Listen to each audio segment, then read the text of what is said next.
Okay, so maybe we just start. I have some questions with the that we can start with general information about neuroimmune diseases, what it is, and because it's for parents of children and maybe the other patients, but I really expect that some of my colleagues, the doctors, will see that material. And of course, we can include some links to the different information like PubMed. But I even thought that even promoting information about this pandas physician network.org, that they can find some guidelines would be good to put it, because Polish doctors, they don't know about these recommendations and guidelines. So we can give different links, different information for the doctors. So what do you want? Did you want to talk today about that, or mitochondrial stuff? What did you want to talk about? The topic like I have in front of me is role of IVIG in the treatment of neuroimmune diseases. So it's more like a general information, but the phrase of neuroimmune diseases, not everybody understands what does it mean. Even doctors. I'm not talking about patients, and okay. So generally say something about that, and then go to the IVIG, that it is not dangerous, as they say. So can we start with questions and everything now? Yeah, sounds good. Okay. So thank you, Dr. Richard, that you have found the time for us to talk. I have also my coffee. You have the coffee, so it's good. Early in the morning here. Yeah, actually, you are godfather of IVIG project at St. Luke in our clinic a few years ago, and we cooperate through the time. There are more questions. People, they are really attracting some interest and questions, of course, about IVIG and generally about neuroimmune diseases. The topic of today's conversation is the role of IVIG treatment in the treatment of neuroimmune diseases. And of course, disclaimer is that we are not providing at the moment, medical consultations, general information, and every patient, of course, needs a doctor to really take care of a very individualized approach, and everybody is different. But we want you to understand better the topic of neuroimmunological diseases and IVIG, intravenous immunoglobulins. So why don't we start with the definition, actually, what it is neuroimmunological disease? What's the mechanism? What are different diseases that could be under that umbrella of that name? Well, it's a very large umbrella, and so traditionally neuroimmune diseases could be like MS, multiple sclerosis, where the immune system gets into the brain and destroys the white matter. Or what we see in a lot of psychiatric diseases, sometimes we see, with seizures mostly, is autoimmune encephalitis, where antibodies get into the brain and prevent it from functioning, and that's a really very fulminant type of disease, where the whole brain is inflamed, and you can do an MRI and see that it's inflamed, and the brain isn't working. You have seizures, you're comatose and such. But what we found over the last decade or so is that there's more subtle diseases which present with psychiatric symptoms that involve neuroinflammation, really focally in certain parts of the brain. So and this is what's gone. Some put it under the umbrella of PANS, pediatric, at least in the pediatric world, pediatric autoimmune neuropsychiatric syndrome. But it can include other things too. It's not really, I think, specific to pediatric. The definition is acute, right? So one of the things that we like to see for diagnosis is actually find out how the child was before time and after. That it's defined as an acute event, not something that's been going on for a long period of time. In that syndrome, so really the Stanford group has really done a very good job of being very clean about getting patients with that definition, and studying them to see, what is this a real thing, for, neuropsychiatric symptoms in children that have acute onset, and what can we do about it?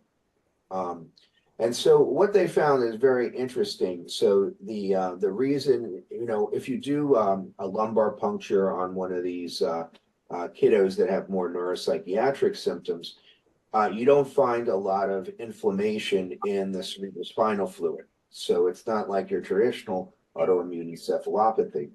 What they find is, which is interesting, is that certain parts of the blood-brain barrier are very thin. And with repeated infections, it actually opens up the blood-brain barrier in those very thin regions. And where those thin regions are is in the basal ganglia. So that center part of the brain that controls movement, it also controls thought. It's very important for repetitive type things. So a lot of repetitive type movements you can link to the basal ganglia. So repetitive thoughts you can link to the basal ganglia. So the thought is, what happens is, a lot of times you'll find these kids have repeated infections, and the important thing there is that those infections weaken the blood-brain barrier in the region of the basal ganglia, and then antibodies can get in and affect small parts of the brain. And it's something that isn't obvious on MRI. Usually MRI, we think there's a giant inflammation, but it's subtle, and our MRIs can't pick it up. But they've done MRI studies where they show if you look subtly, the basal ganglia is actually larger than normal, so it is somewhat inflamed, but it's not so inflamed that you have a giant signal on MRI that you can pick it up. So it's something that does seem to be real, but of course these things are very difficult to diagnose because there's a lot of things that can cause psychiatric symptoms and such. So that's one of things in the differential. If it does seem to be something that fits into the their criteria and the symptoms, that it's something that potentially is treatable with many different things. Mm-hmm. But for many doctors, I really believe it's a new concept.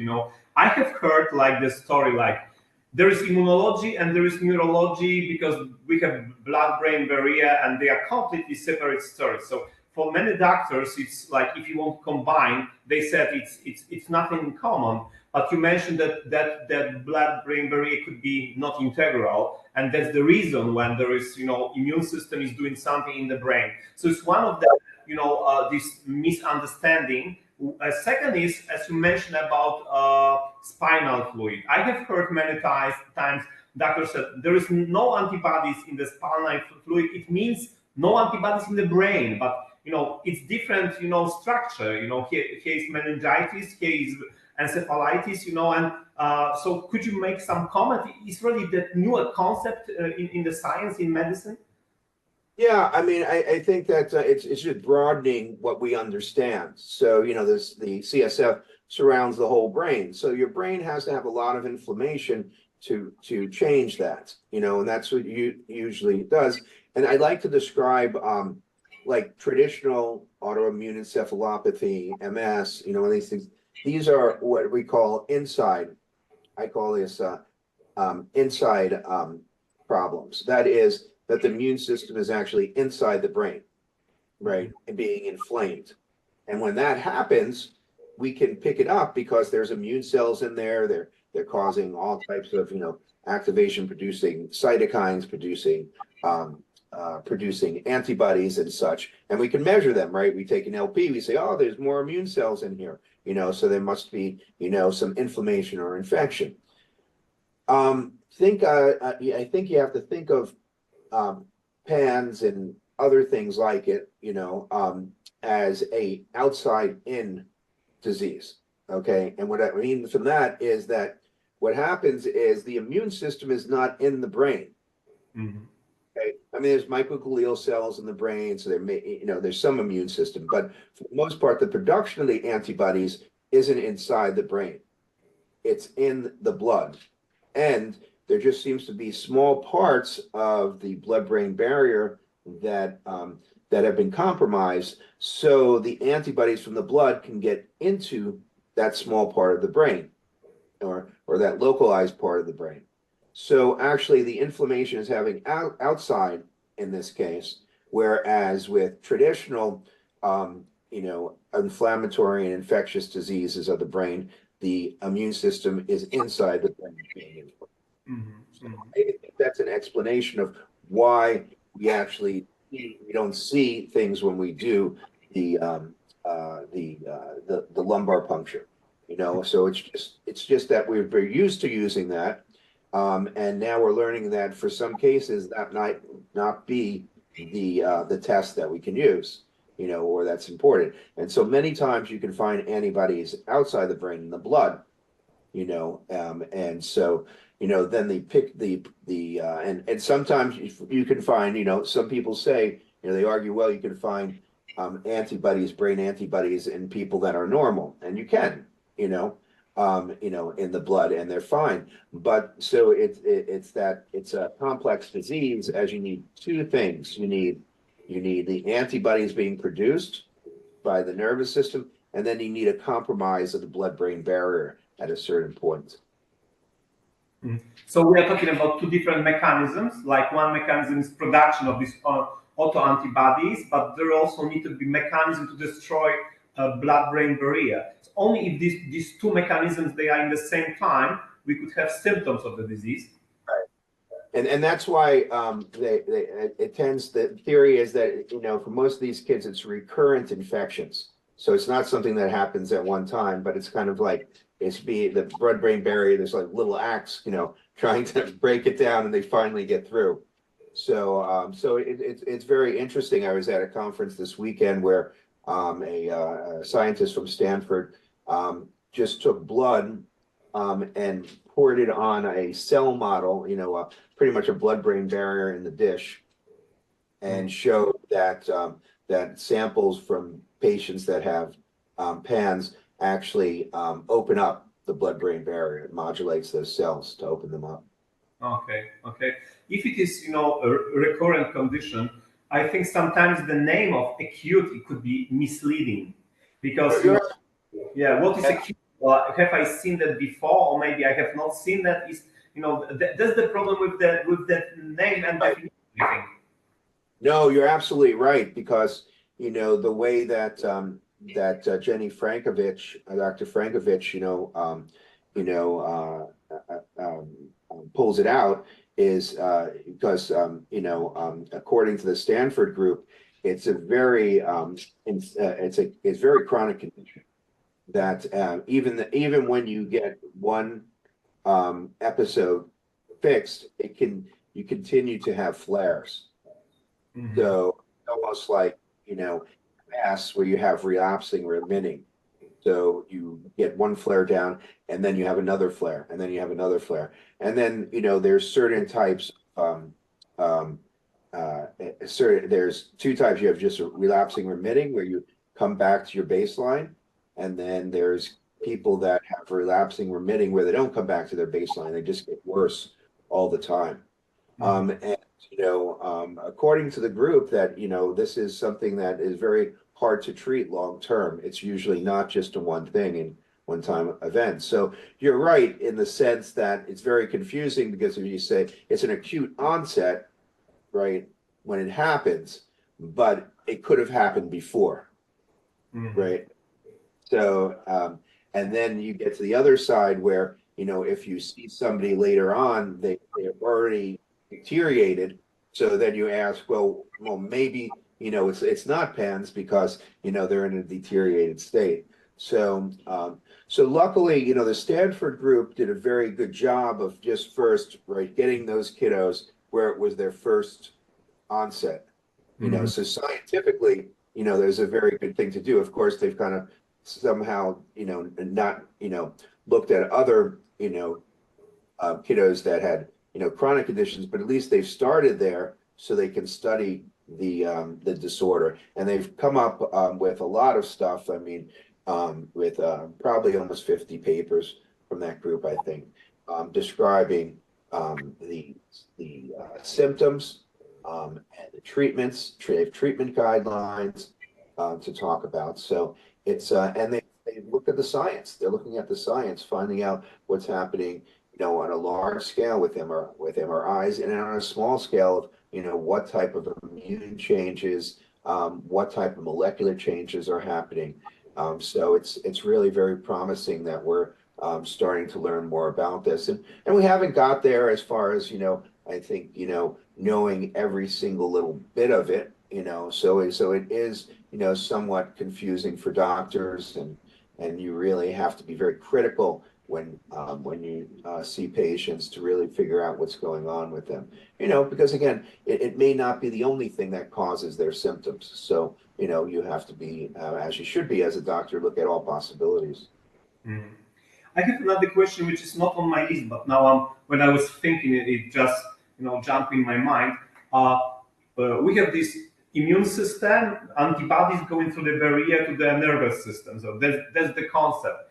But there is also one cell of the immune system belonging to this hematopoietic, group of cells, which has access directly to this neuroimmune system, which is mast cell.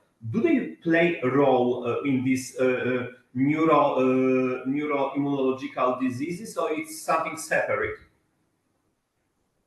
I don't think so. It's been as well studied as we would like, but yes, we do see that there is that mast cell activation syndrome. Definitely we see worsening of symptoms and certain types of developmental, cognitive, psychiatric symptoms with mast cell activation syndrome. So I do believe that that I find as in some patients that is something that either, I don't know what I want to say the cause of their symptoms, but many times it worsens their symptoms. So the other thing we have to think about is that there's a modulation of symptoms, right? So if somebody has a little bit of OCD, let's say, it could be be good. I think most of us doctors have a little OCD, right? Or we wouldn't be able to do what we do because you have to, so that's okay. But if it gets very bad and it interferes with your life, then it's a bad thing, right?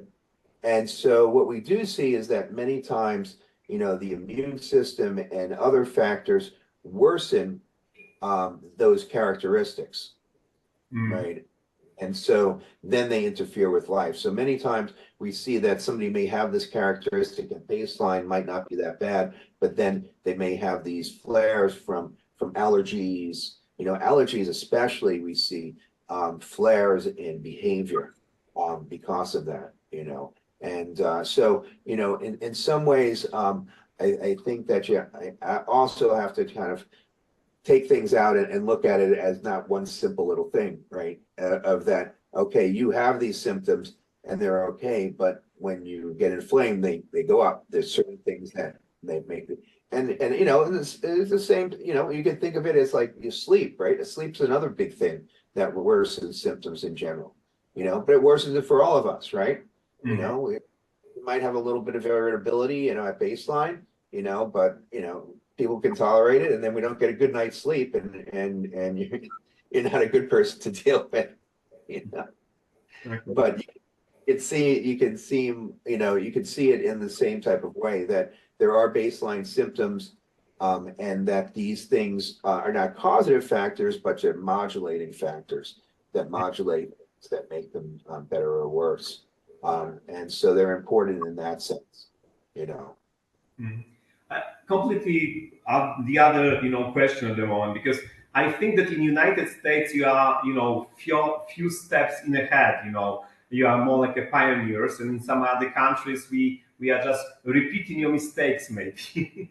And like in many systems in many countries, medical system or health department, they say these neuroimmunological diseases, they are rare diseases. They are not so frequent, and there's no need really to put more effort for them because it's on the margin. It's a rare disease.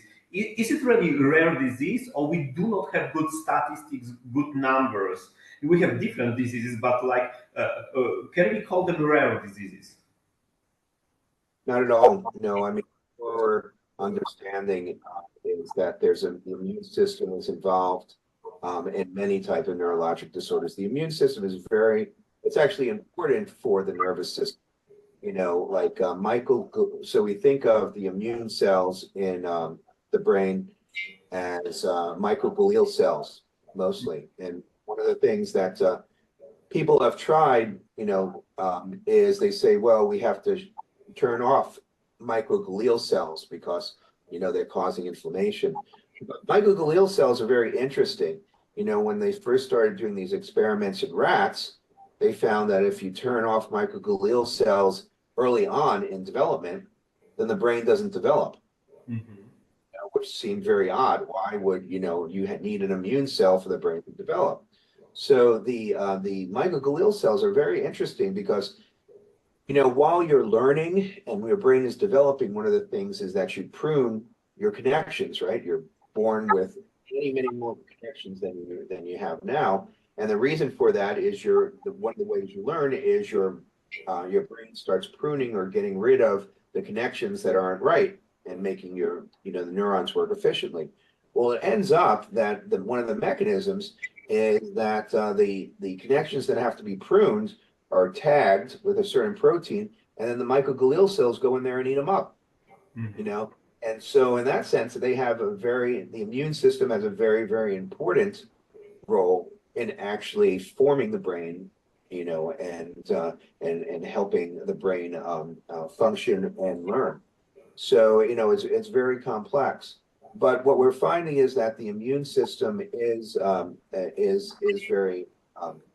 very much, or immunological disease, neuroimmunologic diseases are very much linked to many disorders, and at least in child neurology, you know, we see them all the time. Just traditional, you know, Guillain-Barré syndrome, transverse myelitis. These are not rare in my world as a child neurologist. So those are just the traditional ones. You know, I see MS in children, maybe not so much, but we do see it. But these immunological diseases are not rare. No, and the more we're learning about how the immune system affects the brain. You know, so. And I think the problem is, you know, which is the problem I think in medicine in a lot of ways, is that we all work in silos, right? We want neurologic diseases to be neurologic and immune diseases to be immune, you know, and it doesn't cross those barriers, you know. Unfortunately, nature doesn't, you know, conform to our barriers and definitions. Yeah. Like in a medical manual, there are different chapters. You need to turn the page, but now you need to open on different pages and look at different pages at the same time.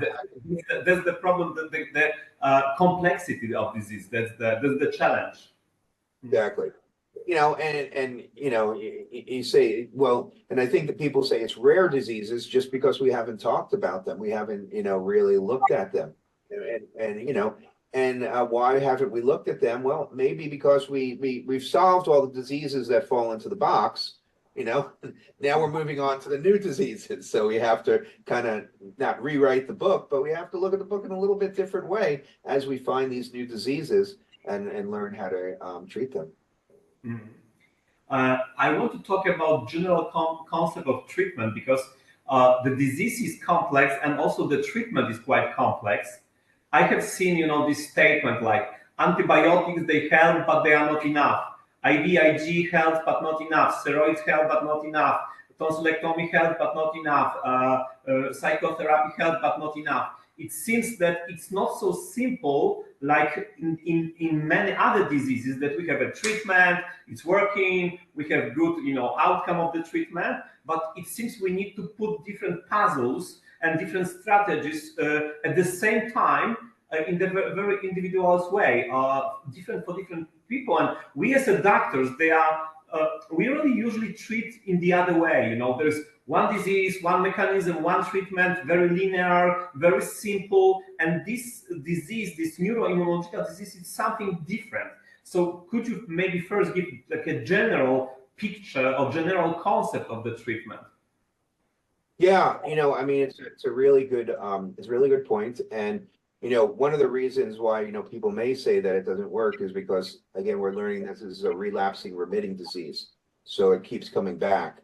And it may not be that you didn't treat or your treatment wasn't effective, but it may only been effective, for that one period of time, until there's another flare. So you have to differentiate that. Yeah, and I think that there's many different treatments, and we don't know exactly why, but and there's reasons, there's theoretical reasons why it might be, if it's triggered by an infection, so antibiotics, may be good to get rid of the infection, but the disease may go on after, you've treated the infection. Then there's a lot of talk of the microbiome, the millions of or trillions of bacteria that live in our gut, that they have a very profound effect on our immune system. And so, there's probably antibiotics, they definitely modulate that in a good and sometimes a bad way, by killing the wrong things. But definitely they work. And then we have, then we have the treatment, right? And this comes back to how complex it is, right? You might have an infection that triggers this neuroimmune response. So you both may have the infection to treat and the neuroimmune response to treat too. Some people have, right? Some people have chronic infections that sometimes are, especially strep, that are lodged in the tonsils. So with those things, antibiotics aren't going to help because if it's in there kind of like an abscess, you can keep throwing antibiotics at it and you're not going to cure it. You got to take it out. And then there's the modulation of the immune system, because many of these phenomena are more of what we call para-infectious, right? That the infection creates the antibodies and then goes away, and you still have the antibodies that are disturbing the brain. And so then you need to treat that. And so there's been studies that the first thing we usually start out, if we're going to use an immune treatment, sometimes we try steroids, and they may or may not work. Steroids for short periods of time, can be helpful, but and usually want to do a high dose pulse. But for long periods of time, of course, where not many people are comfortable giving steroids because they have such terrible side effects long term. But you have to use the right drug for the right situation and in the right way. You have to know what you're really doing and their limitations. And then, usually, we can try anti-inflammatory, NSAIDs sometimes are some things that people use. Celebrex, you can take chronically, for inflammation, that will work. Sometimes, people respond to azithromycin, and it's probably not the antibiotic portion, but it's also an anti-inflammatory. It regulates the immune system. So, that's probably what it's doing there. And then really to hit it hard, a lot of times we use IVIG, which the reason why we use it is because it's so safe, right? And I'll tell you why that is because things like steroids and other things that, modulate the immune system really decrease the immune function. And what happens then is that you're vulnerable to getting disease, to getting, infections if your immune system isn't working. So IVIG is very nice because what it does is it, eliminates the bad antibodies. It does tune down the immune system, but it also, you're infusing immunoglobulins that are protective. So you're actually protecting the body also. And so it makes it, very safe to do. Now, IVIG, it does have its side effects, which are usually very acute just during the infusion. You can get headache, fever, nausea, rash, and such things like that from the reaction of getting the IVIG, but it does not, that goes away rather fast, and it's not really harming you in any way. So IVIG itself is extremely safe, and we use it in many different diseases, like in pediatric neurology. We use it for almost everything that is neuroimmune because it's so safe. So, for example, Guillain-Barré syndrome, which we say a lot, the first thing we do is give IVIG, and so it's one of the tools that we have that is one thing that's very safe and can be effective.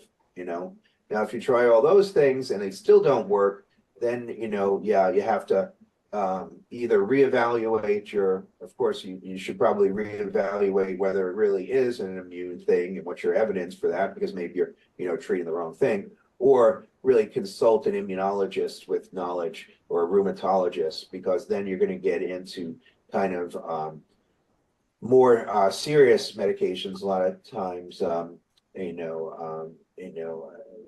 people use different B cell modulators, which can have more of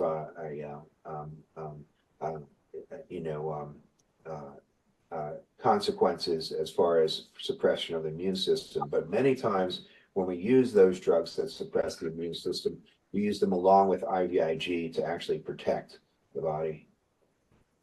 Yeah, it's maybe not everybody knows that we have different regulations in United States, in Europe. That in United States, the nurse can take a bottle of IVIG, go to the patient's house, and just administer that. The doctor is not required to be in the place. But in Europe, we have this regulation that doctors needs to be in the place close to the patients all the time. So in Europe, we have this suggestion that something can happen. The doctor needs to just stand and watch what's going on all the time. It's like you have different biology or different pharmacology in the United States. We have different biology in Europe. That's the kind of suggestion here. Right. And I think, as you said, I think it's the experience, in the different places, because it used to be like that. We used to give IVIG only in the hospital. You'd have to come into the hospital for infusions and such. And then, we started to get experience with it. Many times the patient will come in for their first infusion in the hospital or into an infusion center so that we can see how they do, with it. But now we're getting more into just having, nurses doing it at home, because it really is pretty safe. But I think one of the things that IVIG can get a bad name in is that people don't understand how to give it. As I said, it can cause rash, fever, nausea. So these are common symptoms. Headache.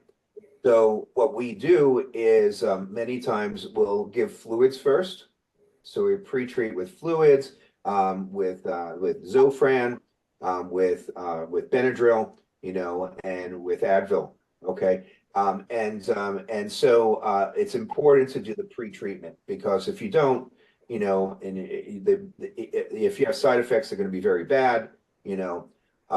And so again, they only last for a couple of days, but still, it can be, you can have a terrible headache, you can have a fever, and such. So, or you can have, nausea and vomiting, which is very unpleasant. But what you have to do is you have to get ahead of that.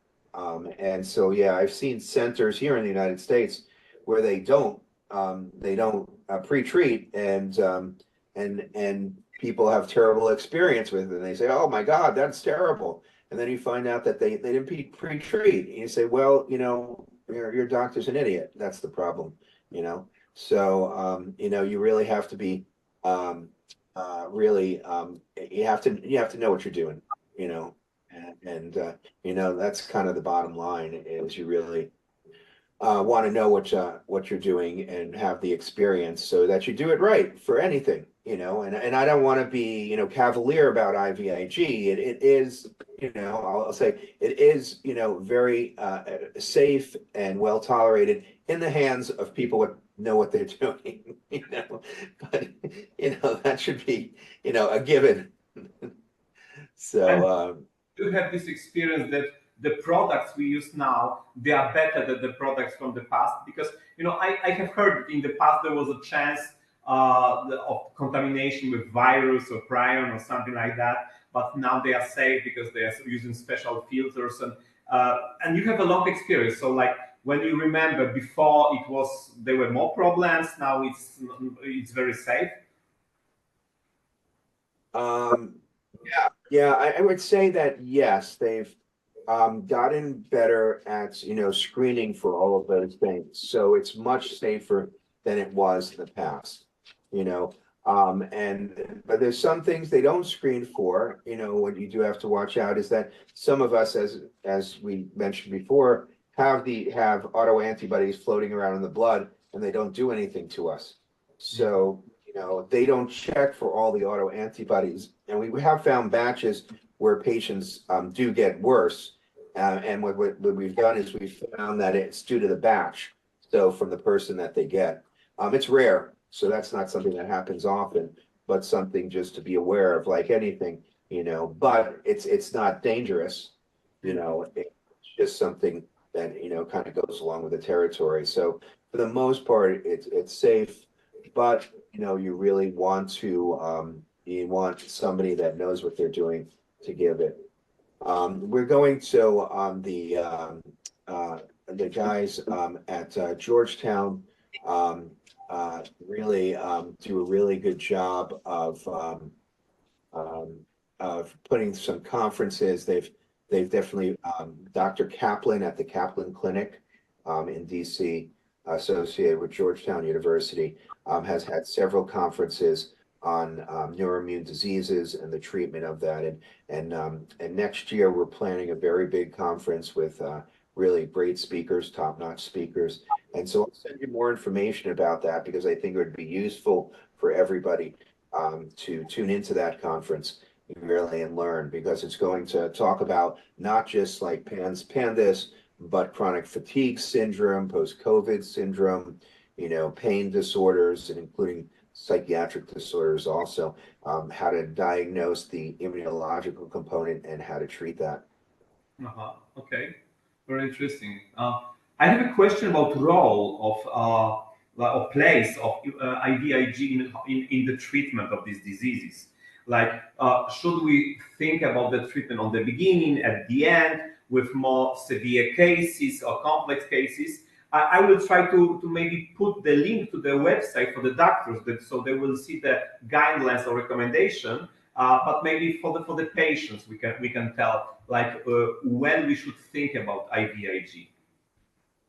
Yeah, so I try to think about it early on, because at least from my experience, again, that it's safe, and I'd say it's safer than steroids and NSAIDs and maybe even antibiotics. I've had not the greatest experience with antibiotics, because we work with you find that kids that have psychiatric disorders, and I work with a lot of kids with autism, they already have a compromised microbiome. So throwing antibiotics in to kill more of it is not always the best thing. And I've started to become more comfortable with using antibiotics, because that's something that scares me more than IVIG. Because I've had many patients referred to me who were treated with antibiotics, and the first time they got better, and then they gave more antibiotics the second time. They got a little bit better, but not as much. And the third time, they got very much worse, and they couldn't, get them well. And probably that's just because they're depleting the microbiome, So you have to be careful. You have to know what you're doing. And different people start at different points, but if I'm convinced that they have autoantibodies, so I only treat patients with IVIG if I've identified an antibody. So I like to have things kind of lined up. I like to use biomarkers, medical tests to guide me. So it's very rare that I would do something just empirically, to see what it does. IVIG is a lot to go through if just going to, just throw it out and see what happens. So I always do, a workup. I use the Cunningham panel, the an autoimmune encephalitis panel. I look at cytokines. There's other panels like the neurozoomer that looks at antibodies. But I always have a target because I want to be able to measure things getting better, right? Mm-hmm. And so one of the papers we published on autism, we showed that you can actually follow some of the markers and see what the disease level is. Mm-hmm. I want you to give me a comment on one of the scientific publications that I'm sure you know it because it's a very old one. It's Perlmutter, 1999, so 25 years old, published in Lancet. It was a comparison of the pandas patient. Some of them received IVIG, some plasmapheresis, and some placebo. And of course, we know placebo is not working, so not doing anything, it's not helping. It showed benefit of plasmapheresis and IVIG. And I knew about that publication, but I didn't know the detail. And when I look at detail, it was a little surprising for me because I remember our conversation from before, and we're talking about few sessions of IVIG, like minimum 3, on average 6. But that publication 25 years ago showed that there is, this lasting effect of only one session of IVIG with few days of steroids before and lasting effect. So for me, it was shock. Wow, it's lasting effect. What was different maybe about the patients? It was very acute, the very fresh, brand new infection. Could you give me a comment?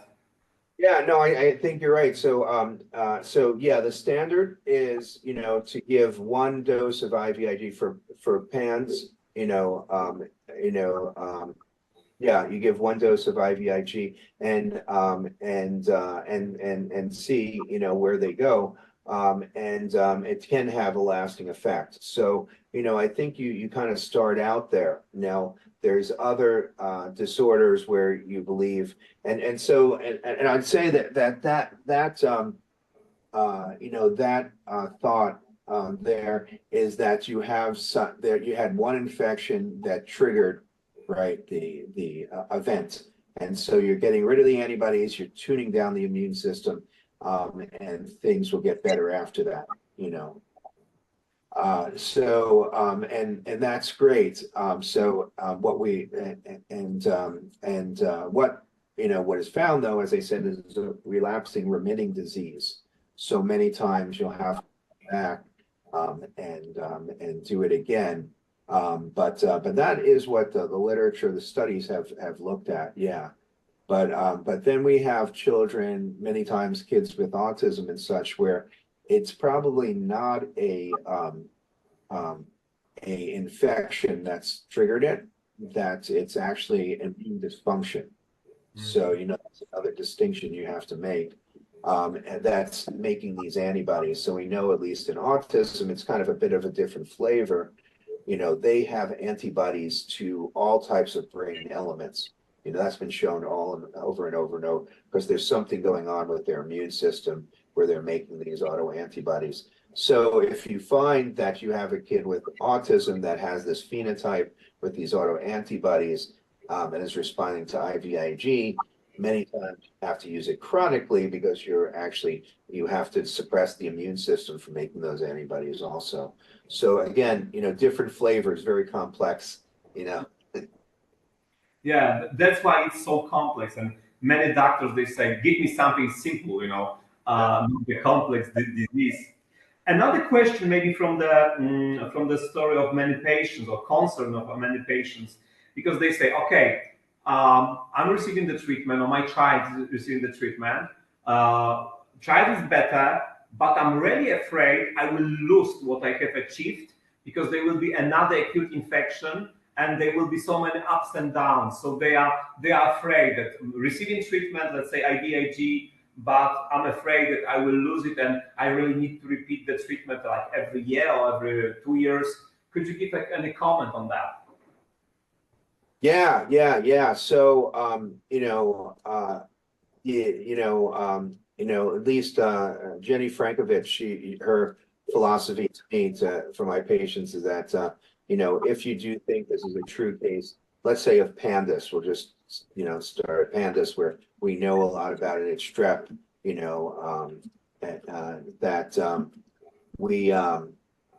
that they have to be on prophylactic antibiotics probably their whole lives. Yeah. So yeah, that's an important component of it. People use different types of antibiotics. I find azithromycin 3 times a week tends to be very helpful for preventing that.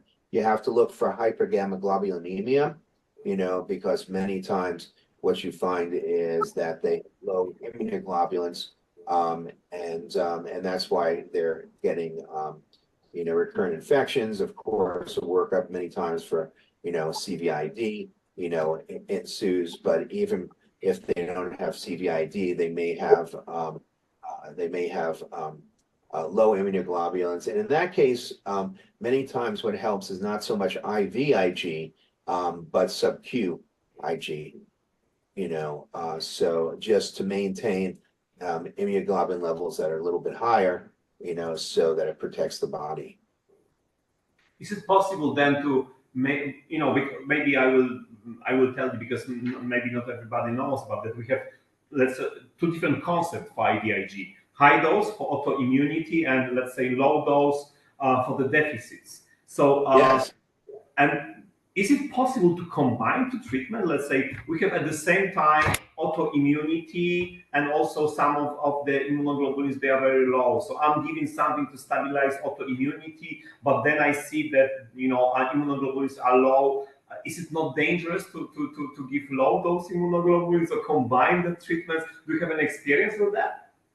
Yeah, definitely. I mean, if the high dose, is nice because it does both, right? Because you take care of the autoantibodies, and you also will prevent the infections from coming. So, like the low dose. But I must say that everybody's different, and one of the things that we have in our paper of treatment with IVIG and autism is we have a nice table of where we started. We usually start at 2 grams per kilogram per month, right? Every month. But and then I have another side of it of where we ended up. So it's an active process. Yeah, if you think you're going to give one prescription and then just leave it, that's not the case. You have to continue to reevaluate, each patient. The dosing and the interval, is very important. Many patients I end up on as 1 gram every 3 weeks. So kind of the natural degradation, kind of half-life of IG, of immunoglobulins is that is about 3 weeks, right? So the reason why we give it every month, you say, well, why do we give it every month? And it's the answer to a lot of things in medicine is because we always did it that way. There's actually no rationale behind it. So, so for some individuals, they do much every 3 weeks, and even 1 gram every 3 weeks. So you have to adjust it, based on the patient, and it's a continuous process. So again, it's not something that's a one and done. It's not. You have to be involved in the treatment to optimize it, because everybody's different. Mm-hmm. If these immunoglobulins, they are physically present like for 3 weeks, when is the perfect time to make some immunological test for the patient? Shall I wait up to 3 months, or 1 month is really okay to make evaluation? What is the... I'd wait at least 2 or 3 months. Yeah. So yeah, that's one of the things that another mistake people do. They come in with all these results, and I say, aren't you on IVIG? Yeah. But my doctor ran all these tests. I'm like, okay, well, I'm sorry. we took blood from you, but these are not doing me anything. I remember that. So the exception to that is that in the Cunningham panel, we have something called the CAM kinase. And what I found is that's not an antibody. That's actually a measure of how reactive the blood is to causing inflammation or activating this thing. So one of the things that Dr. Cunningham really advanced the field by doing is showing that what many of these immunoglobulins do, they don't just bind on and interfere with the outside of the neurons, but they activate something called CAM kinase 2, which is a very important master regulator in your cell. And one of the things it does in neuron is it upregulates tyrosine hydrolase, which makes more dopamine, so increases dopamine output, and increases the trafficking of NMDA receptors. So you have more NMDA receptors or receptors for hyperexcitability on the membrane. So they have a test where they actually measure how much that gets activated. They cell culture of neurons, and they put the blood on it to see how much it activates that. And in our paper on IVIG, we show that that's actually, at least in one case, we show how you can use that to look at disease activity. So that can be measured, in between to see where you are. And that's what I usually do. If they get to a good place, I'll do a Cunningham panel just to get a measure of their CAM kinase.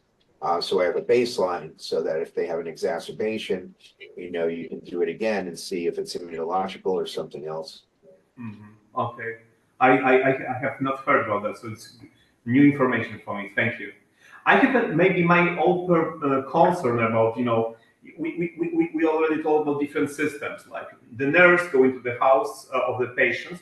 That's why usually in a publication in the United States, you have these 2 days administration of IVIG. You just divide into 2 days, and patients receiving the dose of IG in 2 days.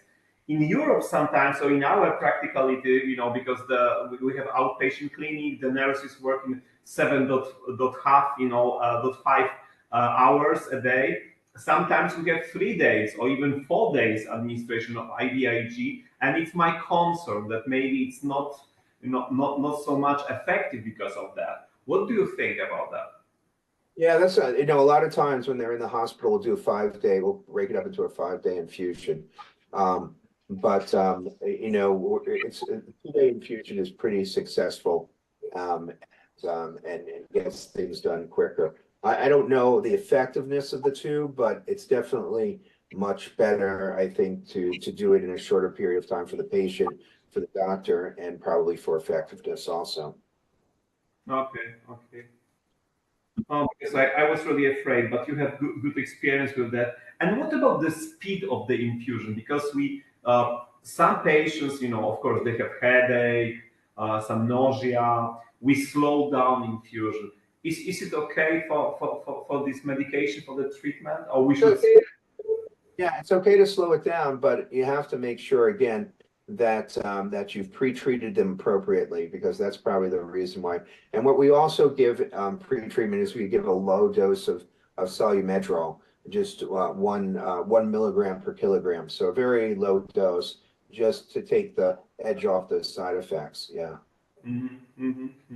You mentioned, combining IVIG with steroids, and I think that the whole concept of a treatment of neuroimmunological diseases is to combine different treatments, like sometimes combine with plasmapheresis, for some cases with rituximab.